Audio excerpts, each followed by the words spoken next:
स्वागत है आपका निधि एकेडमी में। आज हम लोग करने वाले हैं शब्दावली में पर्यायवाची। तो पर्यायवाची का दूसरा सेट हम देखेंगे। इससे पहले हमने एक सेट कर लिया था, आज हम करेंगे दूसरा सेट। तो चलिए देखेंगे ध्यान से। हमारे सामने पहला शब्द है इंद्र। इंद्र का पर्यायवाची हम यहाँ पर देखेंगे। इंद्र का पर्यायवाची मघवा। मघवा इंद्र का पर्यायवाची होता है, याद रखना है हमें। मेघराज, मेघ यानी बादल, राज यानी राजा, जो बादलों का राजा है अर्थात इंद्र। तो इंद्र को वर्षा का देव कहा जाता है, बादलों का राजा कहा जाता है, तो इसलिए मेघराज अर्थात इंद्र। वज्रधर, वज्र को धारण करने वाला, यानी वज्र जो हथियार है, एक अस्त्र है, तो वो इनका इंद्र का अस्त्र है, तो उसको धारण करने वाला अर्थात जिसके पास वज्र है तो वज्रधर हो जाएगा यानी इंद्र। और वहीं पे शब्द आता है वज्री। वज्री भी वज्र से ही बना है, तो वज्र को रखने वाला तो वज्री। तो वज्रधर और वज्री ये दोनों भी इंद्र के पर्यायवाची हो जाएंगे। देखेंगे शब्द है विडोजा। विडोजा, ध्यान देना, बहुत सारी किताबों में आपको ये विडोला कहने को भी देखने को भी मिल सकता है। तो विडोजा या विडोला जो भी दो आएगा तो आपको इंद्र का पर्यायवाची रखना है, ठीक है। और पुरंदर, पुरंदर पुर यानी स्वर्ग, इंद्र यानी जो स्वर्ग का इंद्र है एक तरह से पुरंदर। तो यानी इंद्र का एक शाब्दिक अर्थ होता है राजा, ठीक है। इंद्र का शाब्दिक अर्थ भी क्या होता है? राजा। पर हम जो यहाँ पे इंद्र पढ़ रहे हैं ये किसको, जो स्वर्ग का राजा है उस इंद्र को पढ़ रहे हैं, तो उसका नाम है इंद्र। तो ये इसके साथ में हम पढ़ते हैं, ठीक है। शब्द है हमारा पुरुहूत। अब पुरुहूत यानी पुरु के लिए आहूत किया गया है जिसे, अर्थात पुरु मतलब स्वर्ग, तो स्वर्ग के लिए जिसे बुलाया गया है पुरुहूत इंद्र का पर्यायवाची हो जाएगा। शब्द है सहस्राक्ष। सहस्राक्ष बना है सहस्र प्लस अक्ष से, अक्ष यानी आंख, ठीक है, दो इसमें संधि हुई है। तो सहस्र शब्द है सहस्र, सहस्र का मतलब हो गया हजार, ठीक है, और अक्ष जिसके हजार आंखें हैं, अक्ष यानी आंख, तो इसे दीर्घ संधि हुई इसमें। फिर शब्द है अमरपति। अमर, अमर कहते हैं देवता को, पति यानी स्वामी, जो देवताओं का स्वामी है, अमरपति। शब्द है आगे अमरेश्वर। तो ये शब्द बना है अमर प्लस ईश्वर से, तो ईश्वर, और वहीं पे अगर हम इसमें ईश और ईश्वर दोनों ही जोड़ेंगे तो अमरेश और अमरीश बन जाता है, ठीक है। तो अमर प्लस ईश्वर और अमर प्लस ईश से बना है अमरेश्वर। कौन सी संधि हुई है? तो इसमें गुण संधि हुई है दोनों में। तो अमर यानी देवता, देवता का ईश यानी स्वामी। वहीं पे शब्द है अमरेंद्र। अमरेंद्र में भी गुण संधि है हमारी, अमर प्लस इंद्र से बना है, अमर प्लस इंद्र से अमरेंद्र, गुण संधि इसमें है, तो ये भी इंद्र का पर्यायवाची हो गया। वहीं पे देवपति, देव यानी देवताओं के लिए, देवताओं का स्वामी, देवेंद्र, तो यहाँ पे भी देव शब्द में इंद्र लगाकर इसमें भी गुण संधि हुई है, देवेंद्र बना है शब्द, ठीक है। देवेश, देव प्लस ईश से बना है, देव प्लस ईश। और देवेश्वर, तो ये भी बना है देव प्लस ईश्वर से, ठीक है। तो इस तरह से आपको याद करना है तो याद हो जाएगा। तो यहाँ पे ये सब हमारे इंद्र के पर्यायवाची हो जाते हैं। फिर शब्द आ रहा है हमारा सुरपति। सुर माने देवता, पति माने स्वामी, तो फिर से देवता का स्वामी यानी इंद्र। सुरेंद्र, ये शब्द भी हमारा बना है सुर प्लस इंद्र से बना है, और सुर प्लस ईश से सुरेश, सुर प्लस ईश से सुरेश, और सुर प्लस ईश्वर से सुरेश्वर बना है, सुर प्लस ईश्वर से, ठीक है। तो इनमें भी, इन तीनों में भी हमारे क्या हो जाती है? गुण संधि हो जाती है। तो अब हम यहाँ पे एक चीज देख सकते हैं कि यदि हम देव के पर्यायवाची में, देव यानी देवता, देव के पर्यायवाची में अगर हम क्या जोड़ देते हैं? ईश, ईश्वर, नाथ, पति, ये शब्द अगर जोड़ देते हैं तो उससे इंद्र के पर्यायवाची बन जाते हैं। फिर हम देख रहे हैं आगे शब्द है सचीपति। सची, सची इनकी पत्नी का नाम है, तो जो सची के पति यानी स्वामी हैं, वहीं पे सचीस शब्द आ रहा है, तो ये बना है सची प्लस ईश से बना है, सची प्लस ईश से। इसी तरह से सचीश्वर बन जाएगा ईश्वर लगकर, तो सची प्लस ईस दीर्घ संधि हो गई इसमें। और पोलोमीस, पोलोमी सची का दूसरा नाम है, तो पोलोमी के ईश, ठीक है। फिर उसमें आया पोलोमीस। और जीमूत वाहन, जीमूत कहते हैं बादल को, बादल का पर्यायवाची है जीमूत।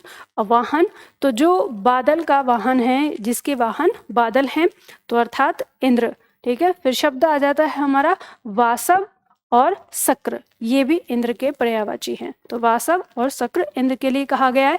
तो इतने सारे पर्यायवाची हमने देखे, आधे से ज़्यादा पर्यायवाची हमको याद हो जाते हैं शब्दों में अर्थ जानने से कि इनमें किससे मिलकर बने हुए हैं, और जो कुछ शेष बच जाते हैं उन्हें आप याद कर लीजिएगा, ठीक है। चलिए आगे बढ़ेंगे। अगला आता है हमारा सची। अब क्योंकि हमने देखा कि इंद्र के पर्यायवाची के साथ यहाँ पर हमने सची के पर्यायवाची भी अगर हम देख लें तो इंद्र के भी पर्यायवाची याद हो जाएंगे और सची के भी। तो सची कौन है? इंद्र की पत्नी है, ठीक है। तो इसमें इनका आता है इंद्राणी, तो यानी इंद्र से बना है इंद्राणी। तो इंद्र में अनि प्रत्यय लगाकर, स्त्रीलिंग प्रत्यय लगाकर शब्द बना इंद्राणी, यानी इंद्र की पत्नी।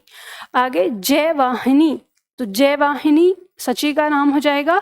और पुलोमजा, पुलोमजा सची का पर्यायवाची है। और पोलोमी, ठीक है, पुलोमजा और पोलोमी ये दोनों ही सची के पर्यायवाची बनते हैं।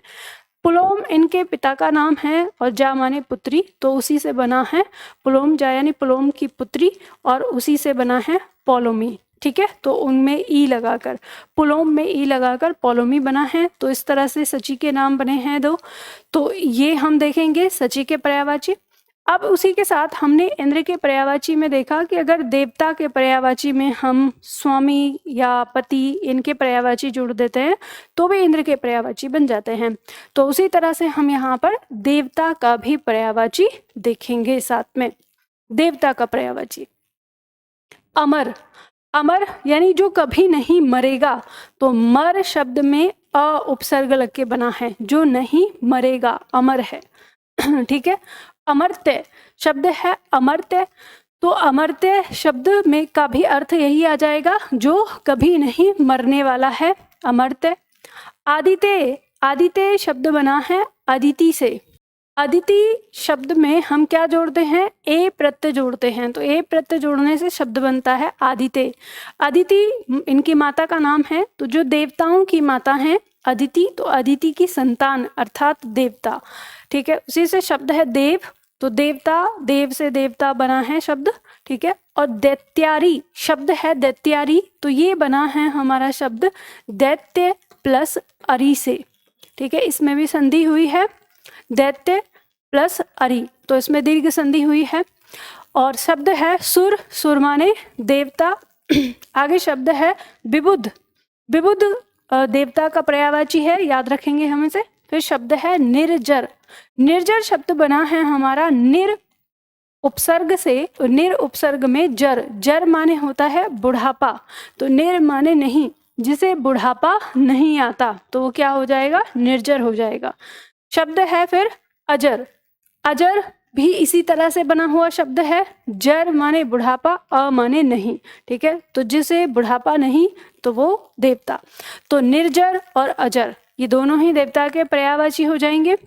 आगे शब्द है अमृतेश, अमृतेश शब्द बना है अमृत शब्द में ईश जोड़कर। तो अमृत का जो ईश है, अमृत अपने पास रखने वाला है, अमृत को ग्रहण करने वाला, ठीक है, इस तरह से। तो देवताओं ने अमृत को ग्रहण किया है, तो अमृतेश।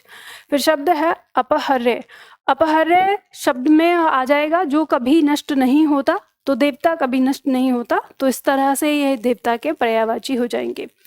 अब हम यहाँ पर देख रहे हैं शब्द है हमारा, अब देवता का पर्यायवाची देखा है, तो साथ ही साथ हम यहाँ पर देखेंगे अप्सरा का भी पर्यायवाची। तो अप्सरा के पर्यायवाची में हम देखते हैं शब्द है देव बाला, देव, देव यानी देवता, बाला यानी स्त्री, तो जो देवताओं की स्त्री है देव बाला। शब्द है देव बधू, देव बधू, बधू माने भी दुल्हन या एक तरह से स्त्री से ही आता है, तो देवताओं की स्त्री या देवताओं की दुल्हन। देवांगना, तो ये शब्द बना है देव प्लस अंगना से, अंगना कहते हैं स्त्री को, ठीक है। अब ये अंगना वो नहीं है जो गांव देहात में आंगन कहते हो आप, ठीक है, कह देते हैं आंगन को अंगना कह देते हो।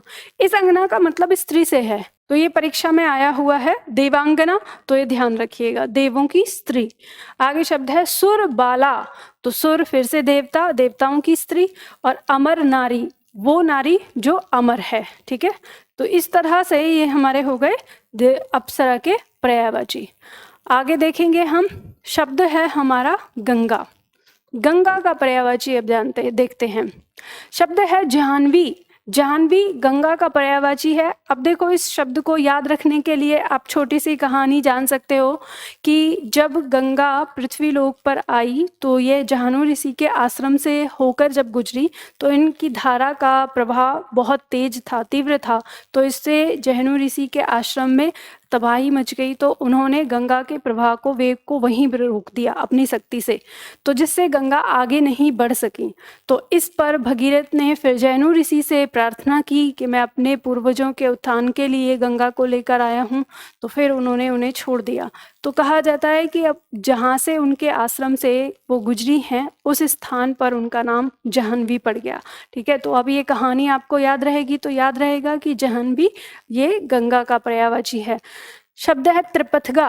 तो गंगा कहीं पर 3 पथों में बही है, जैसे बीच में पहाड़ अगर आ जाते हैं तो 3 पथ से होके ऐसे गुजरना, तो त्रिपथगा, वहां पे इनका नाम क्या हो गया, त्रिपथगा, यानी 3 पथों से गुजरी हुई, ठीक है।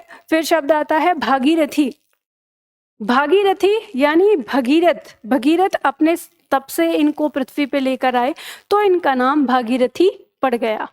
मंदाकिनी, गंगा को मंदाकिनी भी कहा जा सकता है। अब इसे याद रख सकते हो, मंद गति से चलने वाली। अब जैसे समुद्र में गिरने से पहले हर नदी क्या हो जाती है, मंदी हो जाती है, धीमी हो जाती है, तो वहां पे इनका नाम मंदाकिनी हो गया।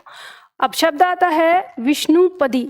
विष्णुपदी, जब पृथ्वी लोक पे आने से पहले गंगा ने विष्णु की शरण ले ली थी, तो जब विष्णु की शरण ली तो तब ये कहलाई विष्णुपदी। शब्द आता है देव नदी। देव यानी देवताओं की नदी, तो गंगा को कहा जाता है देव नदी, तो देवताओं की नदी। याद रखिए, अगर हमें गंगा का पर्यायवाची बनाना है तो देवता के पर्यायवाची में अगर हम नदी का पर्यायवाची जोड़ देते हैं तो गंगा का पर्यायवाची बन जाता है, जैसे देव नदी, ठीक है, गंगा। वहीं पे देवापगा, देव प्लस आपगा से बना है। आपगा माने नदी, देव माने देवता, तो देवताओं की नदी।